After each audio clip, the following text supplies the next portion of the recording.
Hola, que el Señor les bendiga. Qué gusto poder encontrarnos una vez más para que podamos aprender todos juntos de la palabra de nuestro Dios. Y como cada domingo, quiero invitarte a que puedas buscar tu Biblia.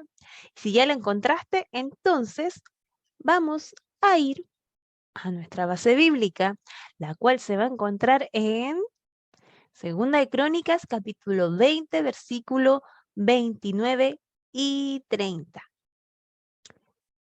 Crónicas 20, 29 y 30. Y si ya estás listo, preparado para poder leer la palabra de nuestro Dios, vamos a dar lectura en el nombre del Padre, del Hijo y del Espíritu Santo. Y dice así: y el pavor de Dios cayó sobre todos los reinos de aquella tierra cuando oyeron que Jehová había peleado contra los enemigos de Israel. Y el reino de Josafat tuvo paz, porque su Dios le dio paz por todas las partes. Entonces, como ya te podrás haber dado cuenta, el día de hoy vamos a continuar hablando de los reyes. Así que, como ya te habrás también podido ver ahí por la última parte de nuestra base bíblica, el día de hoy vamos a hablar de un rey llamado Josafat. Josafat era uno, o fue en realidad uno de los reyes del reino del sur. La semana pasada hablamos de Acab, que era uno de los reyes del reino del norte, de la otra mitad de Israel, ¿sí? Entonces, eh, Josafat es uno de los reyes en realidad muy distintos a Acab, porque él eh, realmente quiso y prácticamente devolvió la adoración a Dios en Judá. ¿Sí? Josafat es hijo de Asa o de Asa, y su papá también hizo muchas reformas en el reino, y también volvió la adoración a Dios, pero no quizás de la misma manera como lo hizo Josafat. Y los versículos que nosotros leíamos prácticamente, por decirte, son los últimos, al menos de un gran relato que se encuentra en el capítulo 20 del libro de Segunda de Crónicas, ¿ya? Nos da muchísimo detalle. ¿Y qué estaba sucediendo más que nada, y el por qué Dios le dio la victoria? Lo que ocurre en el capítulo 20 es puntualmente que la Biblia nos dice que se levantaron los hijos de Amón y de Moab y los del monte Seir contra el reino de Judá. Como Israel estaba dividido, el reino estaba dividido en dos, entonces todos estos pueblos de alrededor se intentan aprovechar de esta situación y quieren reconquistar muchos de los territorios, o conquistar algunos de los territorios, viendo que Israel ya estaba como debilitado, porque no estaba unificado. ¿Ya? Eso es más o menos lo que sucede.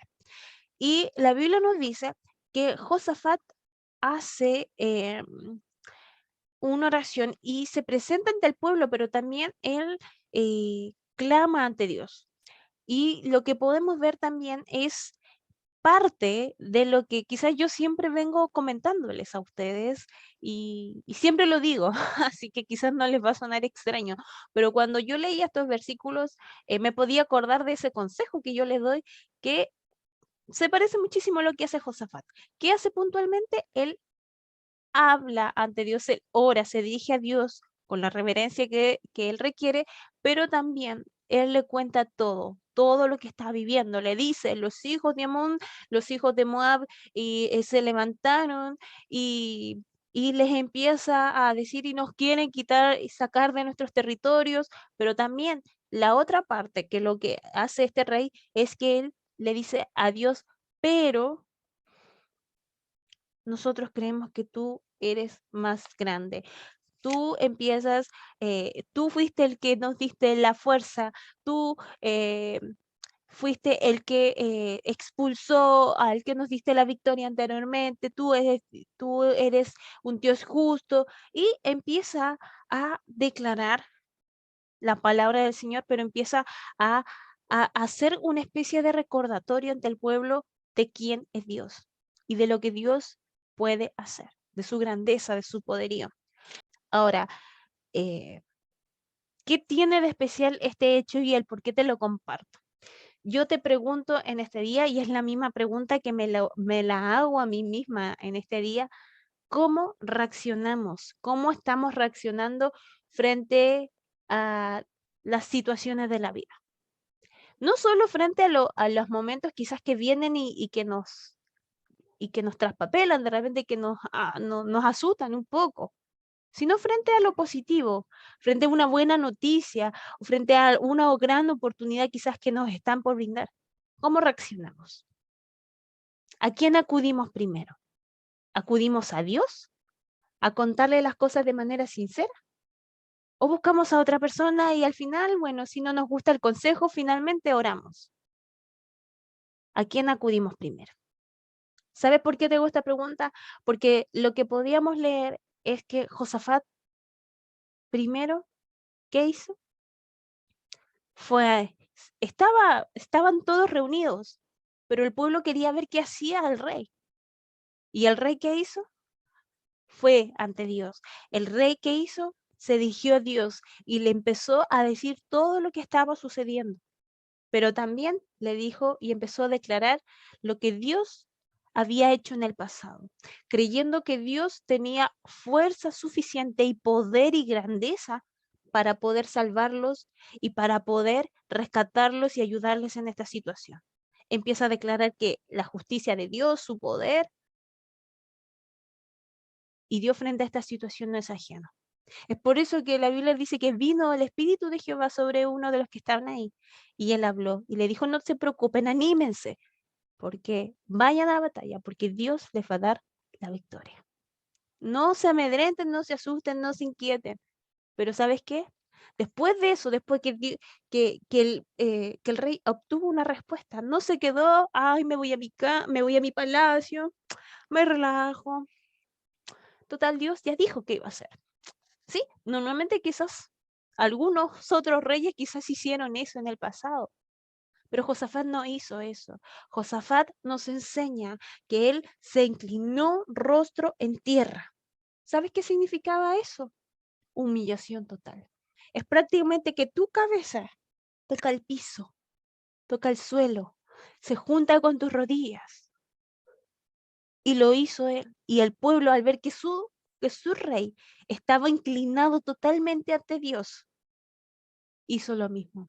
No solo los habitantes, no solo los que pertenecían a la tribu de Judá o los que pertenecían al reino de Judá, al reino del sur, sino que dicen los habitantes, los que estaban en Jerusalén. Eso nos da a entender de que en realidad quizás habían personas de otros pueblos, de otras nacionalidades, pero que se encontraban ahí. Todos, todos se humillaron y se inclinaron ante Dios. Luego dice que ellos adoraron, que vinieron los hijos de Coat y los hijos de Coré y alabaron, y dice, y alabaron con gran voz, fuerte y alta voz. Ni siquiera fue poquito. ¡Ey! Porque Dios había dicho que les iba a dar la victoria, que estuviesen tranquilos, que Él estaba con ellos. Por eso el Señor nuevamente en este día nos vuelve a preguntar, ¿cómo estás reaccionando? ¿A quién acudes primero? ¿A quién acudes primero? ¿Acudes a Dios o acudes a otra persona? Amigos. Normalmente los jóvenes tendemos a buscar a los amigos, especialmente amigos como de nuestra propiedad, de nuestra propia edad, porque son como los que creemos que nos entienden, nos caen bien, tenemos afinidades. Pero en la Biblia hay otro relato de un rey que hizo y que siguió el consejo de sus amigos. Y fue el culpable de la división del reino. Así que, y no tomó el consejo de los ancianos. ¿A quién buscamos primero? ¿Qué consejo tomamos? Ahora tú me dirás, pero hermana, yo busco el consejo de mis padres. No es malo. La mayoría de las veces, sé que quizás pueden haber algunas pequeñas excepciones, o sea, no estoy diciendo que no se equivocan, pero la mayoría de las veces nuestros padres tienen la razón, especialmente nuestras mamás tienen la razón, porque ellas han vivido más. Quizás no es la misma realidad que nosotros, y quizás mi realidad de mi tiempo, de mi adolescencia, de mi juventud, fue muy distinta a la que quizás muchos más al día de hoy están viviendo. Son distintos. pero los años también nos permiten y nos han permitido poder mirar la vida de una manera distinta. Por eso que en las culturas más antiguas, los de mayor edad eran personas muy respetadas, porque los años no habían sido en vano. Por eso, ¿a quién acudimos? Josafat acudió a Dios y se inclinó, reconociendo que solo Dios es el único que podía y que puede ayudarnos en cada situación, en cada momento de nuestra vida. Y yo te mencionaba hace un rato, no solo los momentos de que nos cambian, que nos toman por sorpresa, que quizás nos asustan, nos pueden inquietar, sino también aquellos momentos o aquellas buenas noticias, aquellas oportunidades. Porque no todo lo malo, no siempre vamos a vivir de cosas malas, de cosas negativas, de enfermedades, de problemas. También vienen cosas buenas. A los cristianos, a los hijos de Dios, también nos pasan cosas buenas. Y esas cosas buenas, la mayor parte del tiempo vienen de parte de Dios. Y otras veces, cuando no vienen de parte de Dios, es porque Dios quiere probarnos, saber cómo reaccionamos. Y frente a todo eso también, ¿cómo estamos reaccionando? Decimos, ay, sí, me presentan una gran oportunidad, ay, sí, yo digo que sí, no, porque esto es demasiado bueno. O antes hago una pausa y digo, voy a consultarlo con Dios, porque a veces puede ser demasiado bueno, demasiado bonito, pero ¿es la voluntad de Dios? Puede que no. A veces no, otras veces sí. Debemos acudir a Él frente a todas las cosas. Y como también muchas veces ya les he dicho, Dios debe ser el centro de todo. Dios el centro. En esta ocasión es un gran ejemplo de cuando un rey puso a Dios con el protagonismo que él se merece. ¿Qué protagonismo le estás dando tú a Dios? ¿Qué lugar tiene Dios en tu vida? ¿Es alguien que está ahí solamente como una idea? ¿Es como el botiquín de emergencia al que busco cuando me hago una herida, cuando algo malo me está pasando y necesito que sane rápido? Es como una tarjeta de crédito, la cuenta RUT. Cuando tiene saldo, la ocupamos, cuando no nos sirve, la dejamos ahí. ¿Quién es Dios? ¿Qué lugar tiene Dios? ¿O es prácticamente nuestro todo? Nuestro mejor amigo, nuestro padre, nuestro ayudador, nuestro proveedor. ¿Quién es Dios? ¿Qué lugar ocupa Dios en tu vida? Espero que tu respuesta sea, Dios es el centro de mi vida, Dios es todo para mí. Y que no sea alguna de las alternativas que te di, que son solo algunas. Dios quiere el primer lugar en todo, en toda nuestra vida, en el día a día, en las pequeñas y grandes decisiones que tomamos. Cuéntaselo, sé sincero, sé sincera con él. No te va a pasar nada malo si se lo cuentas, es más, te van a pasar cosas buenas. ¿Qué lugar tiene Dios en tu vida? ¿Qué lugar tiene Dios en mi vida? Te dejo esa duda, te dejo ese interrogante y que puedas meditar en la historia del rey Josafat. Finalmente contarte que Josafat no fue perfecto, lamentablemente después de este gran momento vivido en el capítulo 20, luego los versículos siguientes la Biblia nos dice que en realidad él hizo alianza con el rey de el norte, la otra parte de Israel, y lamentablemente casó a su hijo con la hija de Acab, que era igual de mala que la mamá. Sí. Producto de eso fue que el hijo de él, que es Joram, quien hereda el reino después que muere Josafat, eh, no anda conforme a la voluntad del Señor. ¿Por qué? Porque la esposa cumple el mismo rol que cumplió Jezabel con Acab. Así que así, eso es prácticamente todo lo que nos habla la Biblia de el reinado de Josafat, pero es destacado por porque durante su reinado también él restauró la adoración al Señor.